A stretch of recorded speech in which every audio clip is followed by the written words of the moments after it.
Other interesting political news, you have Vivek Ramaswamy getting a cease and desist from Eminem, formerly known as Slim Shady, which it is somewhat hilarious that Vivek actually does Eminem's rap, and of course we have to play a little bit of it, and yeah, let's play that actually right off the bat.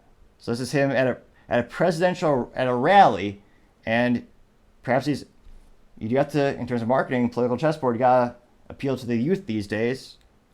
Although I think Eminem's like 40 or 50 by now, but let's see what he got. There we go. This is in the great state of Iowa as well. Come out, he's joking how everybody's joking now. The clock's run out, time's up, over, plow, snap back to reality. Oh.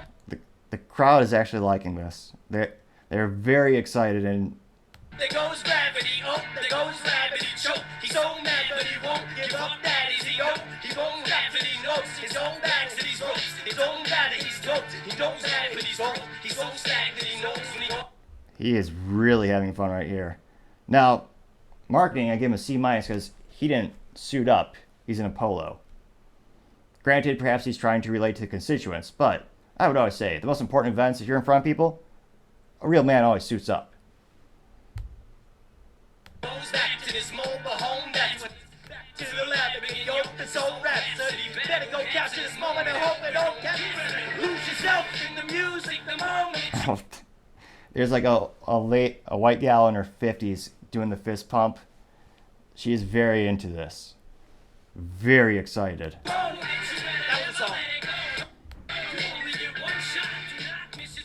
Wow. And yeah, I would say the YouTube comments are kind of split 50-50 when it comes to that Eminem cover. I mean, one of the top comments is, well, actually this comment has 153 likes. It says, quote, "I've never seen a more enthusiastic crowd in my life." So that's good. But another comment also says, "This song is 21 years old and this dude still managed to give a, quote, 'How do you do, fellow kids,' unquote, vibes." Always awkward, a quote within a quote. Now that one got 28 likes. And another person in the YouTube comments said, quote, "Pretty sure the crowd filed a cease and desist before Eminem did," unquote. And that got 40 likes. So it's moderately entertaining, to say the least. And in terms of politics, it's fascinating to see, politically speaking, pretty much a majority of every performer in terms of artists, music, there previously were very much more left-leaning. Well, I was going to say back in the day, it used to be rebels going against the man and the machine, who you would probably identify them, politically speaking, as more libertarian or conservative. And nowadays, most of them are very far left. So like Eminem, he critiqued Trump all the time, and he also praised Obama. So politically speaking, for Eminem, he's much more, politically speaking, more on the left hand, more on the Democratic side. And it's interesting because you see a lot of artists do this. They send the cease and desist because, again, I would say this is different because it's not being used in a commercial. It's just because I just saw that as like an amateur YouTube video where someone took a picture of them. But you do see this phenomenon where you see a lot of musicians will get angry at the, like I think Trump, who was it? There's a Twisted Sister, I think, wrote "We're Not Going to Take It." And there's another song, "You Get What You," what is it? The Rolling Stones, "You Get What You Deserve." Personally, I prefer stuff like Bach and Vivaldi, but I digress. In terms of like rock and stuff like that, I think Trump got a cease and desist from that one Rolling Stones song, or the Rolling Stones band. That song, "You Get What You Deserve." You can't always get what you want. That's what it is. It was lost on me for a second there, but I brought it back. Don't worry, I was just gonna say I could have dropped a beat, as the youth might say, and go to the Eminem song, using the words that correlate to each other, but I shan't. And it's fascinating. Vivek actually said he used to have an alter ego in college where he would record. His alter ego was Davek, which is kind of hilarious as well.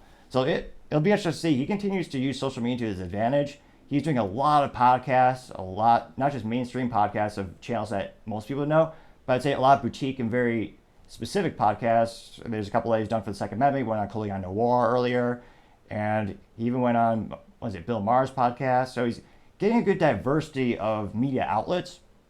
It'll be interesting to see if he can keep up that momentum. and continue to go viral. He passed DeSantis for a New York minute in that one poll in terms of popularity, but past couple days it seems like DeSantis has creeped up.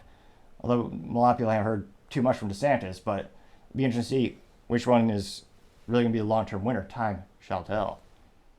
Thank you everyone for taking the time to tune in. Really appreciate it. Don't forget to take the time to like, subscribe, and comment. Each one of those things greatly helps the channel grow and develop. We're trying to get to 3,000 subscribers by the end of this month, so I really think we can do it together. Also, the comments really help to build the channel, the feedback is greatly appreciated. Try to make things show better and better. Also, and lastly, don't forget to tell your family, tell your friends, tell your coworkers, heck, tell your enemies, tell anyone and everyone. Just stay safe and fight the good fight.